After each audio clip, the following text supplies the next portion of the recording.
कांग्रेस नेता विजय वडेट्टीवार ने अंबरनाथ नगर सेवकों के भाजपा प्रवेश और चुनावी आरोप प्रत्यारोप पर अपनी प्रतिक्रिया दी है। उनका कहना है कि नगर सेवक पार्टी के चिन्ह पर चुने जाने के बाद भाजपा में शामिल हुए हैं, जबकि प्रदेशाध्यक्षों से कोई भी चर्चा नहीं हुई है। विजय वडेट्टीवार ने साफ कहा है कि ये सिर्फ चुनाव के लिए नाटक है और महाराष्ट्र की जनता को मूर्ख बनाने की राजनीति चल रही है। साथ ही उन्होंने पैसे के विवाद को लेकर भी चिंता जताई है और उनका कहना है कि इस तरह के फूट डालने वाले राजनीति ने जनता के विश्वास को हिलाकर रख दिया है। आगे विजय वडेट्टीवार कहते हैं कि जनता के सामने सवाल यही खड़ा है, आखिर पैसे कहां से आए और सत्ता पाने के लिए इसका इस्तेमाल कैसे हुआ है।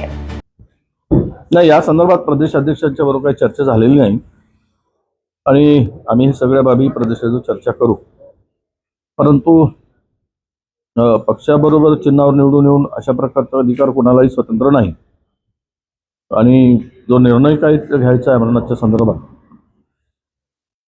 त्याकडे आम्ही गंभीर्याने बघतो आहोत। आणि खरं म्हणजे अत्यंत दुर्दैवीच आहे की जी परिस्थिती त्या ठिकाणी निर्माण झाली आणि हे पक्षासाठी अत्यंत नुकसानीचंच काम आहे। पण प्रदेश अध्यक्ष स्वतः त्या ठिकाणी लक्ष घालू नये आणि चर्चा सुरू आहे, त्यावर मार्ग काढतील असं आम्हाला वाटतं। पूर्ण टीम आणि पूर्ण कार्यकर्ता घेऊन 12च्या 12 नगरसेवक भाजपमध्ये प्रवेश करणार आहे। नाही आहे, ही चर्चा आहे, अजून काही निर्णय झाला नाही।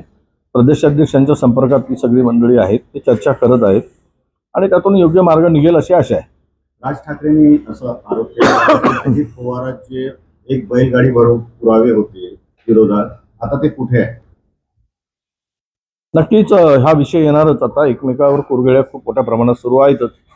आता अजित पवार भाजपचे प्रदेशाध्यक्ष आरोप करतायत, ते सुद्धा चूक झाली, आम्ही यांना सोबत घेतलं सोडलं वगैरे असं म्हणतायत, ते सुद्धा त्यांच्यावर आरोप करत आहेत।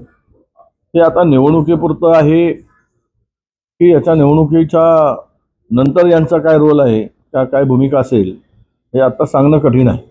पण एक आहे की महाराष्ट्रामधल्या ह्या सगळ्या निवडणुकाकडे बघताना आणि जे काही आरोप प्रत्यारोप होत आहेत यातून जनतेला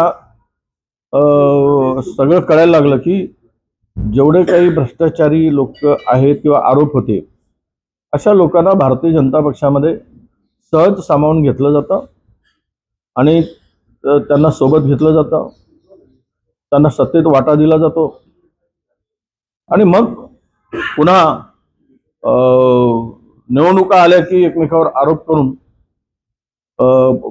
निवडणुकीपुरती सोंग दाखवलं जातं आणि निवडणुकीनंतर पुन्हा एकत्र येण्याचं यांची भूमिका ही महाराष्ट्राच्या जनतेला मूर्ख बनवण्याचंच काम आहे।